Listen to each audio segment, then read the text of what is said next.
Good afternoon, everybody. I'm going to do some meal prep for Jeri Ann for the week ahead. And she went and ordered through the Walmart pickup some ground turkey and ground chicken.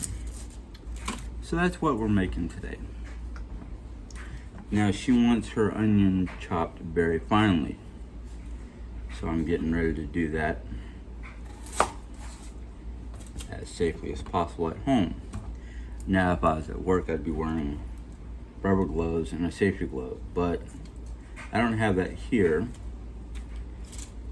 So I made sure my hands were as clean as possible, short of burning them under extremely hot water.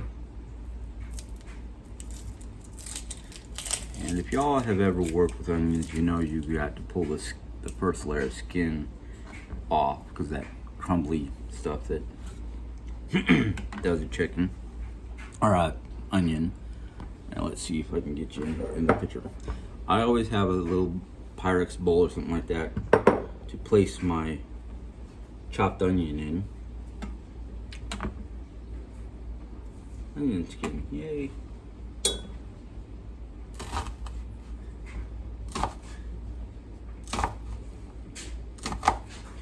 Now I learned 3 different ways of cutting an onion.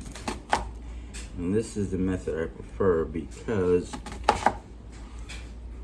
it's less likely to get you all cut up.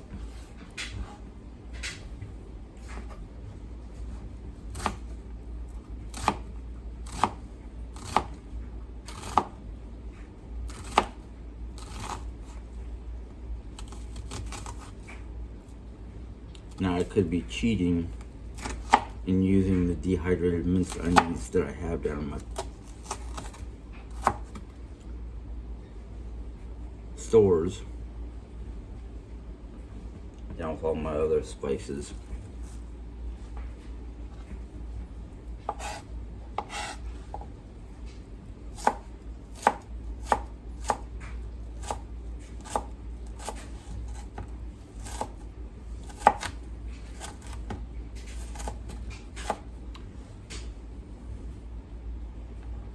Now, because it's basically 2 pounds of ground meats, 1 pound turkey, 1 pound chicken, I'm going to use probably this whole onion. Now, I always put my hand on top of the blade when I'm doing this. Less likely of my finger getting cut. And this is how I do minced onion fresh.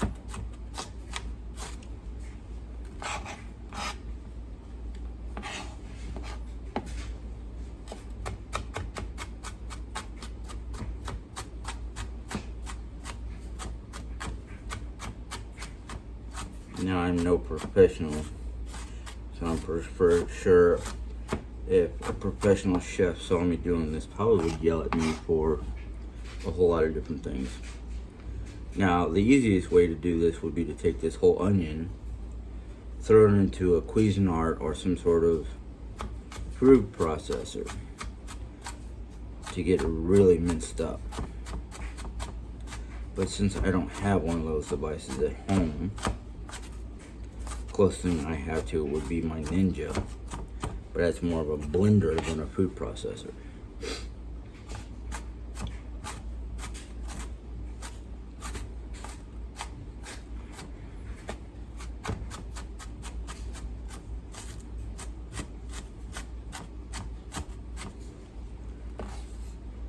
Here's another thing I learned from my job, is when dealing with chopped vegetables, you can scrape the vegetable onto your knife and then carefully and gently put it into your bowl without risk of cutting yourself. Yeah, these are gonna burn my eyes. I'm glad I brought out a handkerchief. I don't know what's gonna be worse, my nose or my eyes.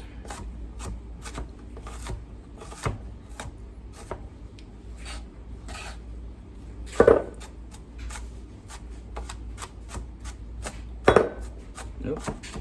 Keep on hitting the bowl with my knife handle there.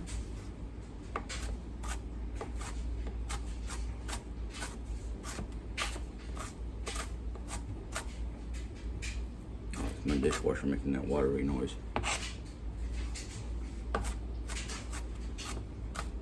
Reason why I could not compete in a show, I have to deal with doing this as quickly as possible, even though I do pretty good at work, is because here at home I'm easily distracted. Get all these different little sounds that I have to listen to. My washing machine, my dishwasher.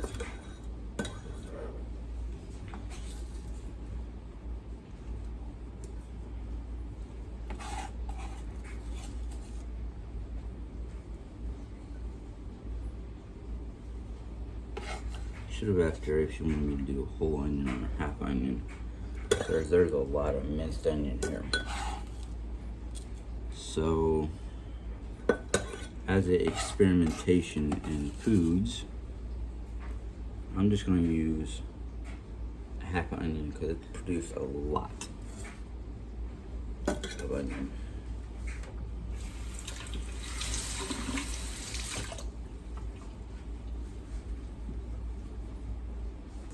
Set my knife to the side.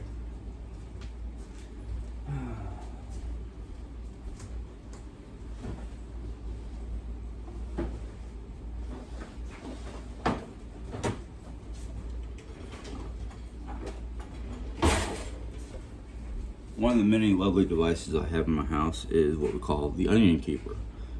Take a happy onion, put it in there, close it up nice and tight, stick it in the refrigerator, and it should be good for some time.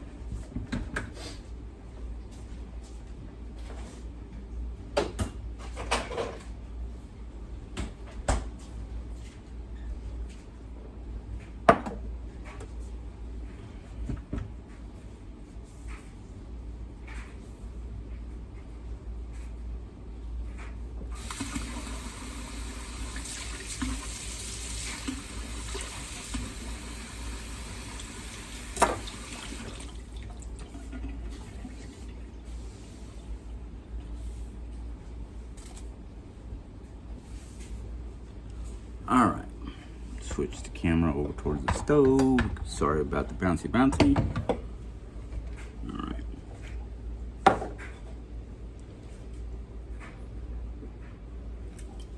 I'm going to turn my stove on to high heat. Drizzle some oil. Yep. Okay. That's empty. Since I don't have oils drizzle in there right now,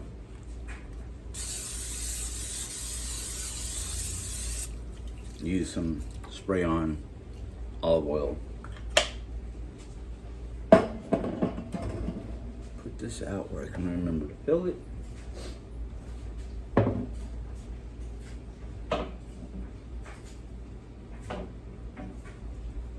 Give it a moment or two to heat up.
You see it kind of bubbling in there, the oil.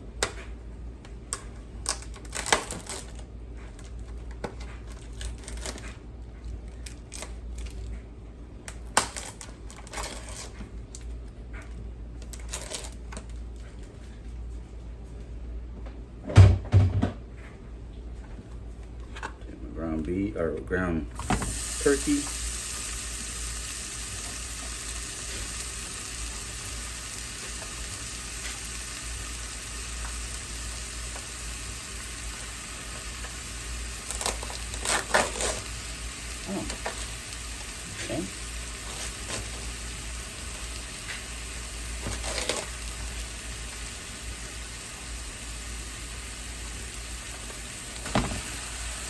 chicken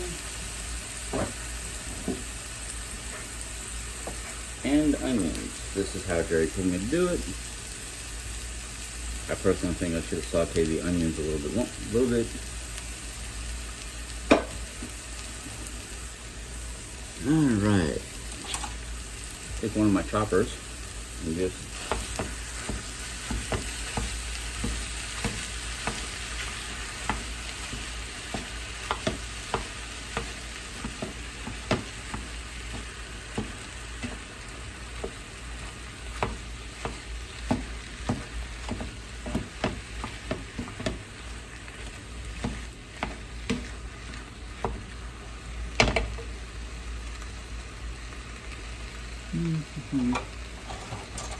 I prefer using wooden spatulas over metal, not just because the fact they can damage my pots and pans, but they're easier to clean, easier to deal with. Metal sometimes,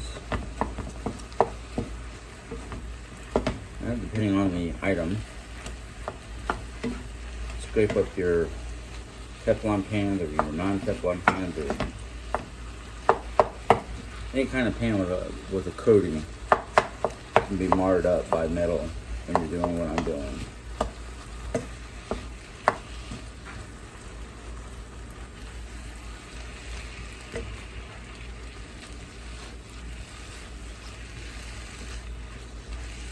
Now we cook this down until it's no longer light on the outside. You want it to be a light brown, which I know is sometimes hard to tell with the turkey meat because it's already a light color.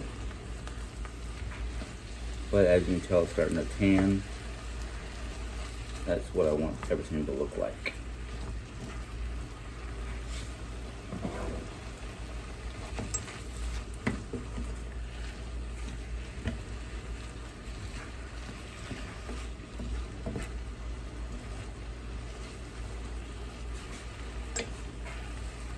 It's already starting to smell pretty good.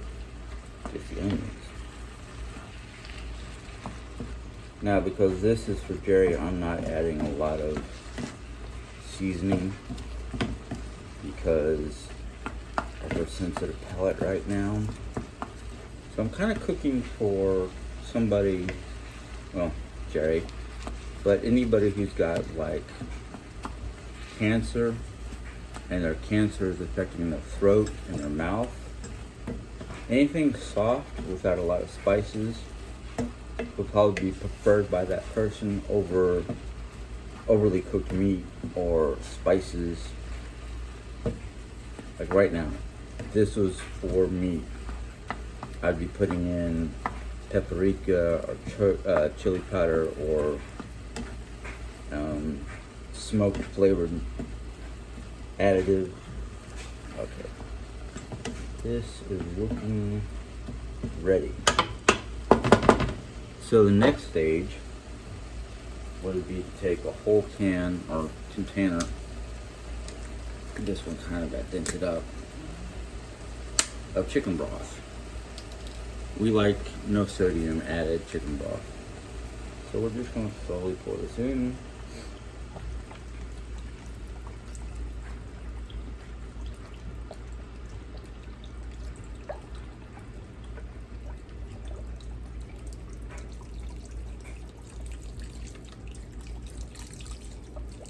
Come on, all of it, all of it.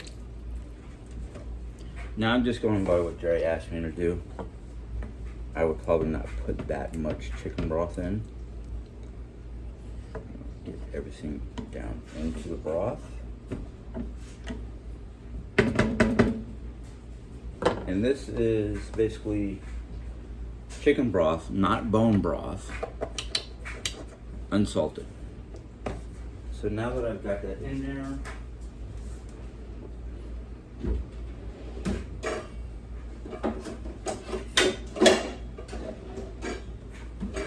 try to find the right size lid,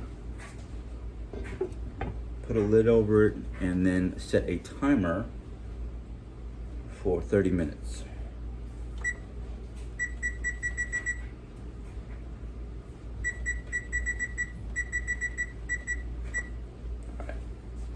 So we'll come back to it in 30 minutes. Okay, it has not been 30 minutes, but I forgot one little step.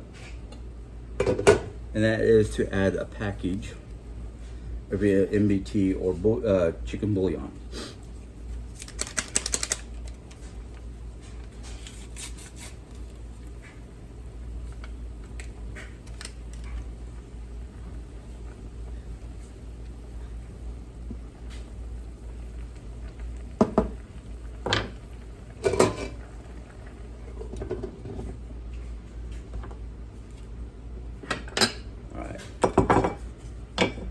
Now that I've added the bouillon, we'll come back to it when the timer goes off. Yep, hit the wrong button. Alright folks, it has been 30 minutes. We're going to remove the cover gently. Try not to get burnt. It's still sizzling, but we got to make a slurry. So you take 1 tablespoon of cornstarch. Try to get it as level as possible. Slap it in a little bowl.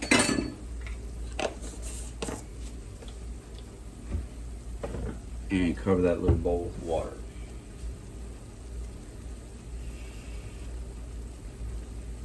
And you can use your finger or a small whisk and gently whisk this together until it dissolves. Now if you don't want to use water, you can use some of the liquids that might be in your pot. Okay, it's getting too stiff to stir with that. So we use our finger. This helps break it up.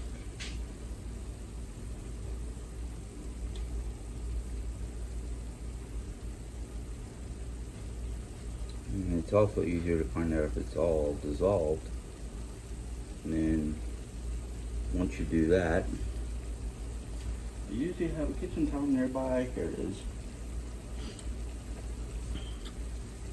You slowly pour it in while you try to stir it in.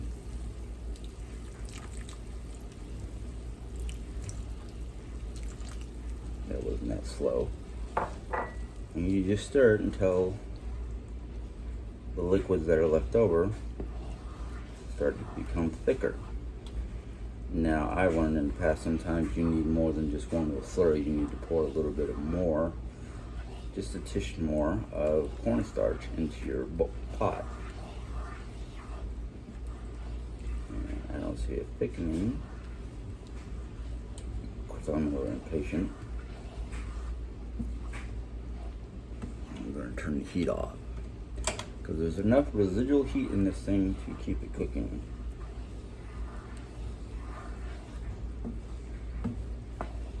Alright.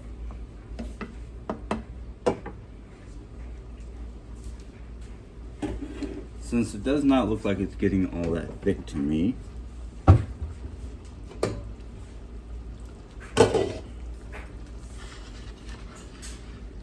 it off the hot burner. I have some lovely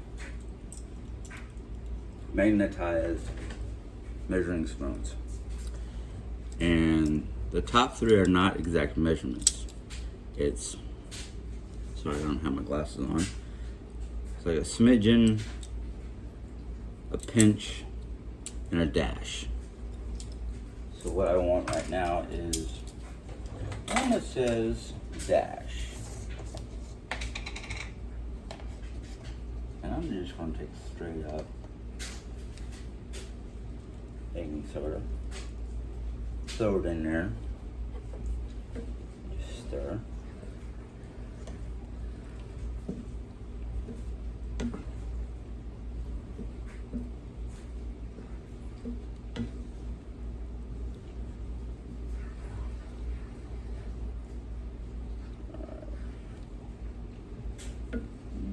Maybe a dash more.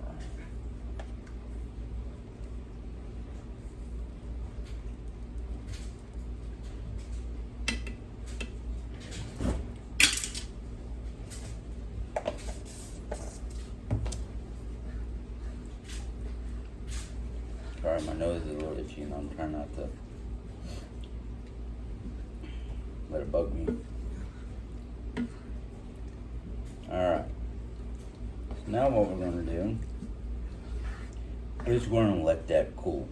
And once that cools, I will find 2 different containers, one for tonight and one for prolonged storage. Like I said, what I'm cooking right now is mostly things for Jeri for the week ahead.